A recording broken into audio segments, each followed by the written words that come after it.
Well, here's one of my favorite motorcycles, but it's an example of rule number 1. You can only control that which you create. And for those of you who are kind of interested in alternative thinking and alternative views, you may have heard the crazy idea that you don't have to have license, insurance, or registration. This is not entirely correct. If you can create a means of conveyance like this motorcycle, and if you don't register it anywhere, you can travel on it as you see fit, whether or not you have any other contracts out there. But if you did not create it, and the one that created is not offering you the true and lawful title, they're not offering you the MSO, then you have to comply with whatever rules the one that created it establishes. So if they tell you you have to wear a blue shirt on Tuesdays, you have to wear a blue shirt on Tuesdays. And if they tell you if you're not wearing the blue shirt on Tuesday, there's going to be a fine to pay. Guess what? Those are the rules for using their creation, unless they give you the full title to that. If they give you the true title to it, then you can make up the rules. And in fact, the first BMW that I ever picked up was prior to 1991. It was prior to the changes that have occurred in the Title and Registration Act. And you used to be able to pick up a brand new conveyance, car, truck, motorcycle, and the MSO, the manufacturer's statement of origin, was available at those dealerships. And if you were paying cash, if you were not financing, if you didn't have an alleged lien holder, you could get the MSO, which is what I did. Now that particular motorcycle was different than this Enduro. It was actually a street bike, and in Germany, they don't really limit the speeds of the traffic on most of the Autobahn. Some of it now, they actually have speed limits out there, but what they do instead is they limit the maximum speed that a manufacturer can make a vehicle to travel on. So that motorcycle had a speed limit of 155 miles an hour. And it was set by the manufacturer, by BMW. And I had to, of course, test to see if it would really go that fast, which I did. And I got pulled over, as you might expect. And there was a brief conversation about I need to see license, insurance, and registration. I was still learning this material at the time. I was still piecing together these rules. But I had a rough idea that having that true and lawful title meant that I didn't have to comply with the regular rules. And so I looked at the officer and I told him I don't have any of that. And there was about a half-hour conversation which started out with him being very upset and very scared and very frightened, and he came up to me and asked me if I knew how fast I was going. And I told him I didn't really know because my eyes were watering so bad I couldn't quite see the speedometer. And this kind of disarmed him a little bit, kind of calmed him down a little bit, and got into a regular conversation. The next thing he needs is 3 contracts, and we're going to get into 3 contracts later and why it's 3 and why that's so important. And when I told him I didn't have any of that, he needed to know immediately who owned the motorcycle. It's interesting that if you can't establish these 3 contracts, these 3 points of contact, the next thing, almost either innate or in his training, he wants to know, well, who owns the motorcycle? And I told him, well, it belongs to a trust, and here's the proof. And I happen to have the actual MSO with me made out to a trust. And he goes back to his car, and he makes some phone calls on the radio, and he comes back up, and he says that I'm not going to issue any tickets today, but I need to know if you'll slow down, if you wouldn't mind slowing down. I said, sure, I don't mind slowing down. And then he says, listen, as fast as I clocked you going, he says, my car would be like 15 miles an hour slower than that maximum top speed. He goes, how come you pulled over? You could have just kept going and I wouldn't have caught you at all. I told him I didn't want to see him get injured trying to keep up with me. And this is all in commerce, right? I mean, we're not supposed to be injuring anybody else. But if we create it and we want to travel fast on it, there's nothing stopping us, right? Unless, of course, we have an agreement like a driver's license where we've agreed not to. The long and the short of it was that because I had the MSO, even though I hadn't created it, the one that created it did, in fact, give me the MSO. There were no tickets of all issued. There was a private agreement where I agreed to slow down so as not to create a threat or to injure anyone else. And that's pure commerce. That's pure, perfect commerce is the way that day ended. Now, that was before 1991, and that was before the changes in energy and the times we're living in today, which, as you know, right now, they might have ended a little differently no matter who had the MSO, right? Here's another example of you can only control that which you create. A lot of us have created babies or procreated them, maybe even spent some time raising them. This is a perfect example of how the rules of commerce apply. One of the things that I was observing many years ago was a woman who was on the news because she had already had 5 children taken away by Child Protective Services. That didn't really make the news. Apparently there's a lot of women or families or couples out there that have had children taken away by CPS. The reason she made the news is because she was pregnant again. And so, of course, the reporters and the people running the news programs wanted to point out how crazy it was that she's already had 5 children taken away, and here's number 6 coming along, and they wanted to interview her. Are you concerned? Do you think Child Protective Service is going to come and take this one away? They wanted to get all of this controversy out in the news. Well, they actually followed the story, and she ended up having the child at home. Because she had it at home, there was no birth certificate. There was no registration. Now what's interesting is because there's no birth certificate and no registration, Child Protective Services doesn't show up. 6 months go by, no Child Protective Services. She figures she's in the clear, right? Hey, I got one past them, they missed this one. Then all of a sudden she goes to the doctor to get the immunization shots, because what are they offering? Free immunization shots. All you have to do is bring your child in. The doctor looks at the documents and says, well, wait a minute, you don't have a birth certificate for this child, and without a birth certificate we can't give you the free immunizations. So what does she do? She goes, what do I have to sign to get the free immunizations? So she fills out the application for the birth certificate, she signs it, and she gets the free immunizations, and wouldn't you know it, 3 days, 72 hours later, guess who's knocking at the door? Child Protective Services. This actually makes the news. Now, is this full disclosure? Possibly. We know that they try to disclose everything, right? That's their defense in the end. Hey, we told you how it worked. We told you everything. We didn't hide it, right? Child gets taken away. Now, I'm sitting at home watching this whole story play out on the news, and I'm thinking to myself, this is a perfect example of those rules of commerce. When she had created the child, she had the only title to it until she registered it. Once she registered it, she lost title. Now the one that has title says, oh, you're not doing a good enough job taking care of my collateral. Don't worry, we have an organization that's set up just to take care of our collateral. And that's what Child Protective Services did. They stepped in to take care of the collateral. We're not going to cover here today in this presentation mortgages and deeds of trust, but they work along the same lines, believe it or not. You have a creation that you create, and you have to register that creation, or you have to give up title to it, but it's all by agreement, and the remedies are available as well. Now, for a child, once you register it, you can never regain title, unless, of course, you manage to get the one that you've registered it to actually give you the title back. I've never heard of that, so the bottom line is that child would have to grow up, reach the age of majority, and then choose for themselves what master they serve, right? This is one of my other favorite examples of how we were piecing together these rules of commerce. For those of you who don't recognize, that's Billy Lane, the back that we see there. It's from the History Channel, a little show called Biker Build-Off. What happened, of course, is that back in the day when they did this show, Billy had built this motorcycle in his shop. And at that time, they were making the frames, and they didn't have VIN numbers on them, and they didn't have registration on them. They didn't have anything. He didn't even have the shop tags that you'd expect, like the dealer plates that you keep in your shop. If you create something, you put the dealer plate on it, you're good to go. And he wanted the tank to have lots of different facets to it, and he wanted that tank to look really, really fantastic, even though it didn't carry a lot of fuel. And because of the way he welded it together, and the fact that he didn't temper anything, he didn't take the stresses out of the metal, and the fact that the twin cylinder motor that's running it was running very rough, as they always do, it tended to crack the tank and cause gasoline to leak on the motor, and lo and behold, it catches on fire. So here he is on the side of the road. It makes for great television, right? Because you have all this great controversy, a big barbecue on the side of the road. And the police actually show up, and they pull out their government-issued fire extinguisher, and they put out the flames, surprisingly quickly. And immediately after putting out the flames, which I assume is the service that the officer has just provided, the next thing he wants to know is, who am I going to bill for this service? So we asked Billy to see license, insurance, and registration. I know it sounds familiar. It goes back to one of our previous stories, right? What he's looking for is 3 contracts.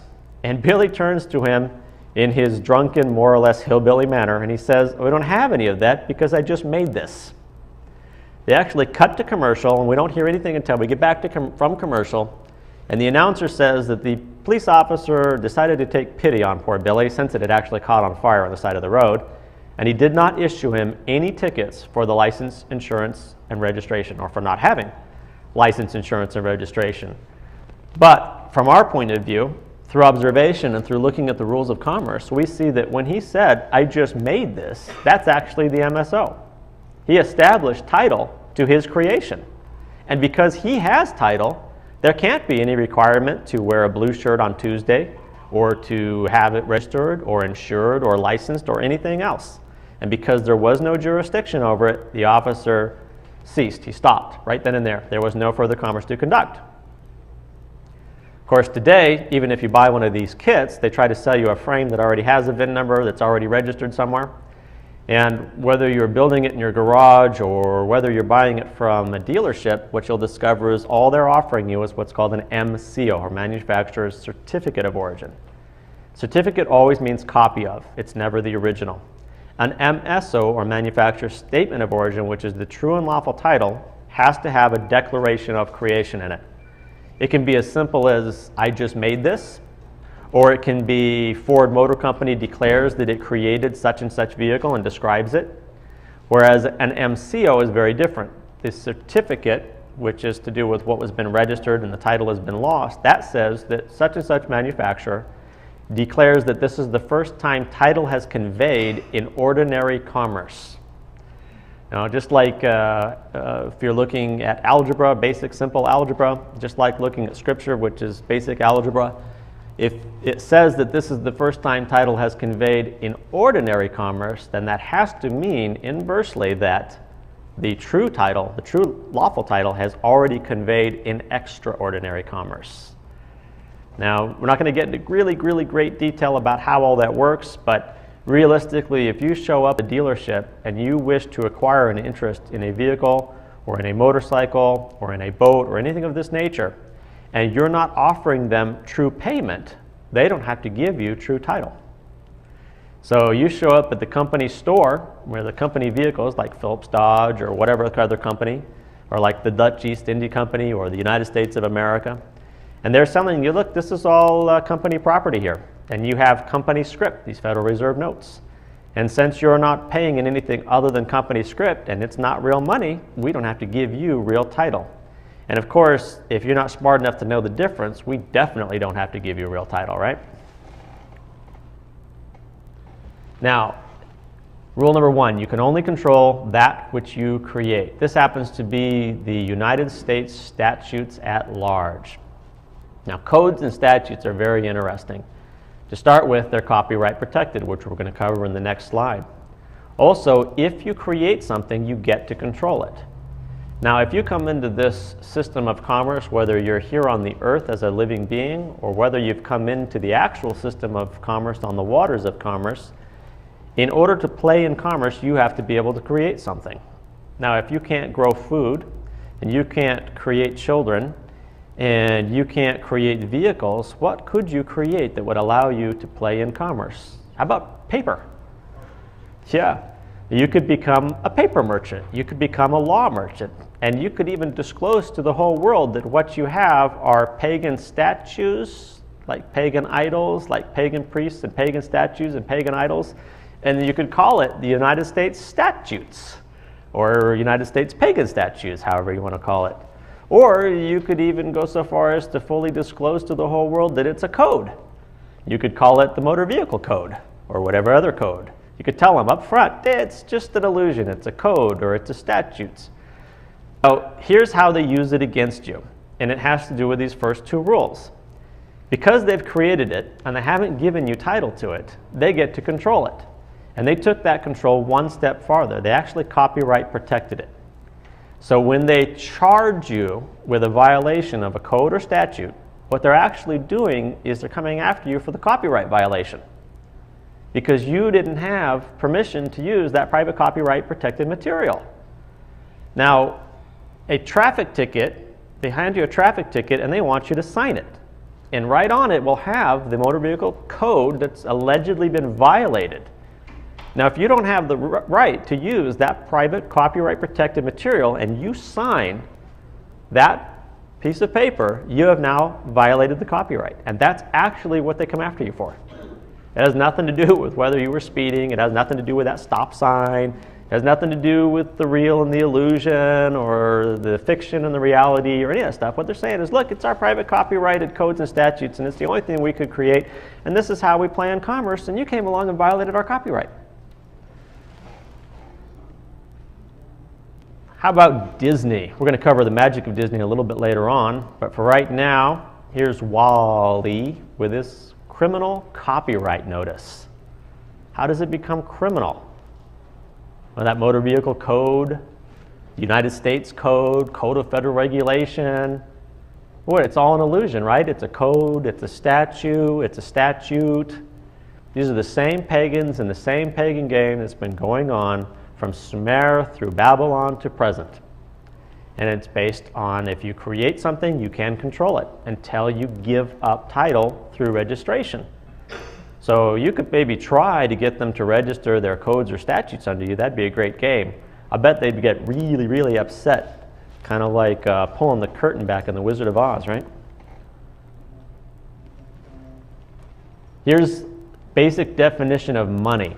And it's still in Rule 1. You can only control that which you create. And we've got a whole bunch of slides to look at for Rule 1 because it's the basic beginnings of commerce. You have to create something in order to engage in commerce.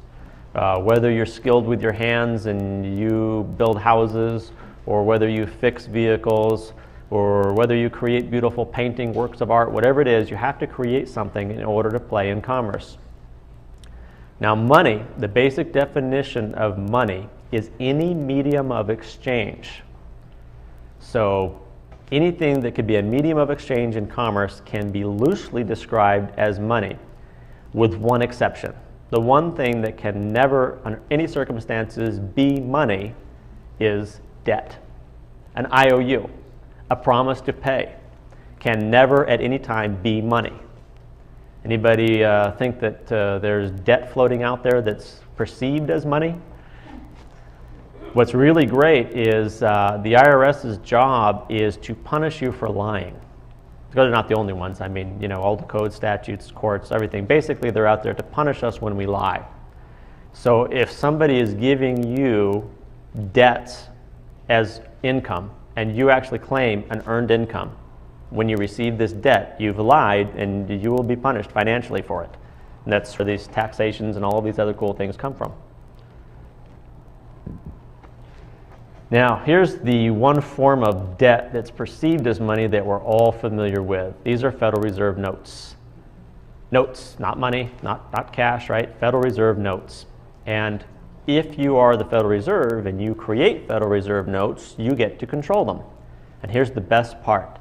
You get to control everything that engages with them in commerce. So any transaction that involves Federal Reserve notes, the Federal Reserve gets to control. Now, when the Federal Reserve prints, say, 100 Federal Reserve notes, they're charging 6% interest on what they've printed. That 6% is never printed. So it seems to be a self-imploding system, right? It's got to have a deficit of 6% for every Federal Reserve note that's printed because they're charging interest, but they're not printing the notes to pay the interest. So if that's the case, there must be another form of currency out there. And if debt can never be money, there has to be another form of currency, not necessarily money, but another form of currency. Now you could also call it cash, because cash is whatever is used as currency in that jurisdiction, or in that realm, or in that reality. Now here's another form of currency that we're all familiar with. Gold, whether it's in its natural form or whether it's in a minted bar or coin. Here's the problem though. If we apply the rules correctly, you can only control that which you create. If you did not create it, you cannot control it. I don't know about the rest of you, but I don't remember creating gold in any form. Since I didn't create it, I can't control it.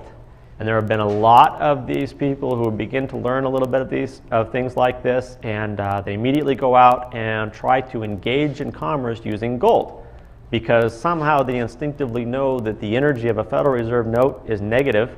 They're trying to steer away from it.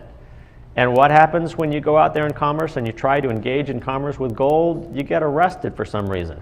It's kind of shocking, right? I don't understand what happened. Well, what happened is you didn't create the gold, so you can't control it. You didn't create the Federal Reserve notes. You can't control them. And when you try to control something that you didn't create, it's a form of interfering with commerce, and that always has the same negative, horrible, ugly result. Now here's the natural form of gold. Once again, you can only control that which you create, whether it's in nugget form, whether it's a minted bar or a minted coin or whatever it is, you didn't create it. Even if you find the nugget and you hammer it into your own coin, you still didn't create it. The good news is you don't have to, because you have your own unlimited form of energy that you can use anytime you want. And whenever we engage in commerce, they always want you to use your own form of energy first. Like, for instance, if you go to open up a bank account, they want your signature. Or if you go to get a car loan, they want your signature. Get a house loan, they want your signature. If you've created something and they want you to give up title, they want your signature. So it turns out your signature is actually more valuable than the gold. It's more valuable than the Federal Reserve notes. It is yours because you created it. I remember when I was in grade school, they told you, you're going to learn how to do your own signature today. Why? Because if you don't have this little creation, you haven't created anything, how are you going to engage in commerce without a creation? So you create your signature, and that's really all you need to play in commerce, to engage in commerce. And if you think that maybe I'm a little off base, like a lot of people do, what you'll discover is that's always what they want first. They'll try to make you think that this mortgage exchange or this car loan exchange or this bank account is actually more valuable than your signature. But see if they give it to you without the signature. They want that signature. It is more valuable to them than anything else that's going on in commerce. They want it so badly that if you don't give it to them, they'll beat you up for it. Now, once again, if you create something, you get to play in commerce. This is a pagan idol, one of many. We saw some pagan statues and pagan idols earlier on as well. If you create it, you can control it, and it allows you to engage in commerce. And for those that can't create something of value, they don't grow any food, they don't have any livestock, they can't create children, they don't make any cool motorcycles, they have to create something else and get everyone to worship it. Pagan idols, paganism. But if we're following those rules of commerce, we'll never fall into that trap, right? Here's one. This is absolutely classic. This is a promissory note.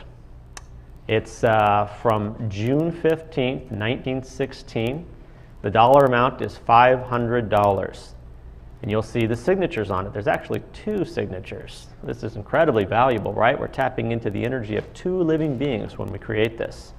It even has the fully paid stamp on it because it's been completely redeemed and paid. And although we don't have all the specifics involved, we can, although it's tough to read from the screen, if you with the handout, you'll have the entire presentation, and you can actually go through each slide and you can read what it says. And it says, the order of, paid to the order of Savannah Realty and Investment Corporation. It has 500 and no dollars typed out, and then it has it written out. And that's what you always have to do, right? If you're doing an order for money, you write it out in both numbers and letters, which it has. It has a date, which is March 14th, 1916.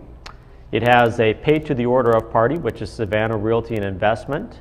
And it has the living being signature that's creating this energy, that's creating this currency. This particular promissory note also happens to have a stamp attached to it, which is a postal stamp. And there's a whole lot involved in this that we're not actually going to cover here today, and I know you're disappointed, but I have to be careful that I don't interfere with commerce. I can steer you in the right direction, and later on, for those who've got the handouts, It include both the email as well as Skype information. You can reach me. You're welcome to ask me questions, and in a more private setting, I will do my best to answer them. But there's a whole lot going on with this private form of payment or discharge. And that stamp is really key to it, and the signatures are really key to it.